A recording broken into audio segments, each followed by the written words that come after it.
Pada cuti musim panas yang lalu, seorang pelancong asing bernama Alex datang ke Malaysia untuk melancong dan mempelajari budaya tempatan. Dia sangat teruja melihat keindahan alam semula, jadi serta keramahan penduduk Malaysia. Namun perkara yang paling menarik perhatiannya ialah kepelbagaian perayaan yang diraikan di negara ini. Sejak hari pertama ketibaannya, Alex sering melihat suasana perayaan di pelbagai tempat. Ada rumah yang dihias indah, muzik tradisional dimainkan, dan orang ramai kelihatan sibuk membuat persiapan. Hal ini membuatkan Alex berasa hairan kerana seolah-olah perayaan tidak pernah putus di Malaysia. Apabila bertanya kepada penduduk tempatan, Alex diberitahu bahawa rakyat Malaysia terdiri daripada pelbagai kaum dan agama. Setiap kaum mempunyai perayaan tersendiri yang diraikan dengan penuh kegembiraan. Sejak itu, Alex mula mengikuti beberapa perayaan dan berasa terkesima dengan keunikan tersebut.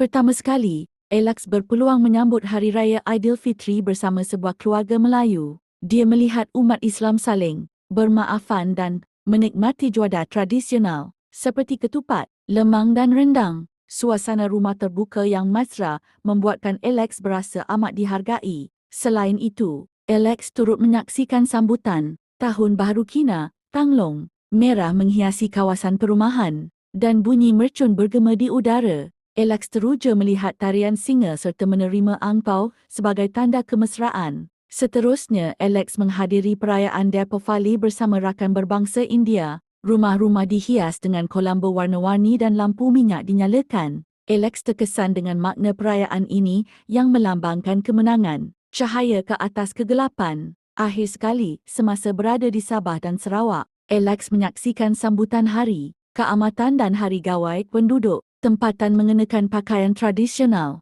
menari tarian kebudayaan dan menyambut perayaan dengan penuh kesyukuran. Alex kagum melihat bagaimana budaya tradisional masih dipelihara dengan baik. Kesimpulannya, Alex benar-benar terkesima dengan rakyat Malaysia yang mempunyai banyak perayaan. Kepelbagaian ini menjadikan Malaysia sebuah negara yang unik dan istimewa. Alex pulang ke negaranya dengan kenangan manis dan pengalaman berharga. Dia menyedari bahawa perpaduan dan sikap saling menghormati adalah kunci keharmonian rakyat Malaysia.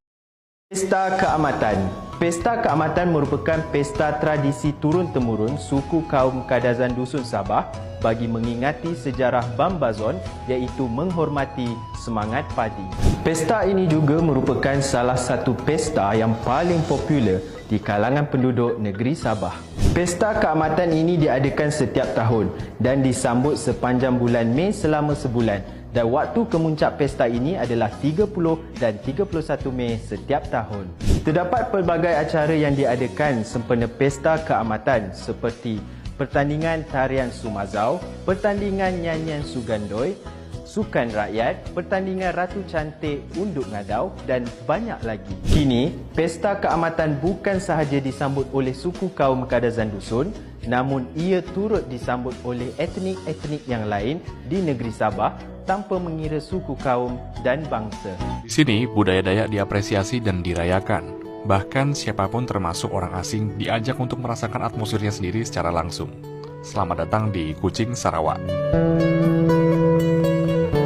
Bulan Juni 2025 kemarin, aku sempat datang ngelihat pawai Hari Gawai di area Waterfront Kuching. Pawai ini jadi salah satu highlight dari rangkaian perayaan Gawai Dayak, sebuah momen penting bagi masyarakat asli Borneo. Gawai Dayak adalah hari raya panen yang setiap tahun dirayakan masyarakat Dayak, kelompok orang asli terbesar di Borneo. Buat mereka, Gawai bukan cuma soal syukuran hasil panen. Ini juga momen untuk merayakan identitas, saling berkumpul, dan menjaga tradisi yang diwariskan turun-temurun.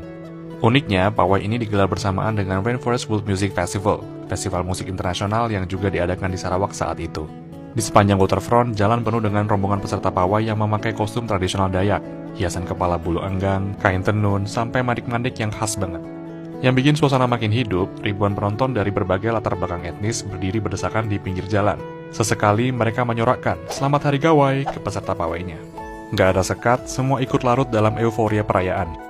Di Sarawak, budaya orang asli kayak Dayak nggak sekedar dipajang di museum. Mereka dikasih ruang, dihormati, dan ditampilkan ke dunia.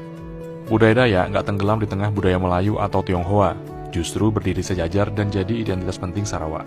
Buatku, ini lebih dari sekadar festival warna-warni di tepi sungai. Ini bukti nyata kalau keberagaman bisa dirayakan bersama dan identitas lokal tetap punya tempat di panggung global. Pernah terfikir tak, kenapa setiap kali Deepavali, rumah orang India penuh dengan lampu minyak dan cahaya?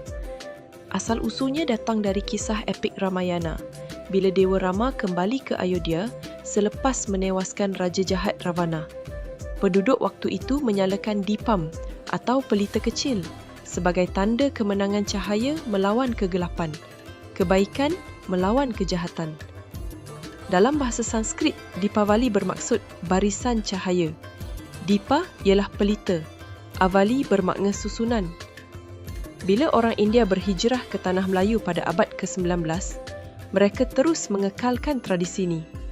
Dari ladang-ladang di Kedah sampai ke Georgetown, Deepavali bukan sekadar perayaan. Ia simbol harapan, pemaafan dan permulaan baharu. Sebab itulah setiap pelita yang menyala bukan sekadar hiasan, tapi satu doa agar cahaya sentiasa menang dalam hidup manusia. Sokongan anda adalah nadi kreativiti kami. Dengan satu subscribe, anda membantu Jejak Minfo terus berkarya dan berkongsi yang terbaik.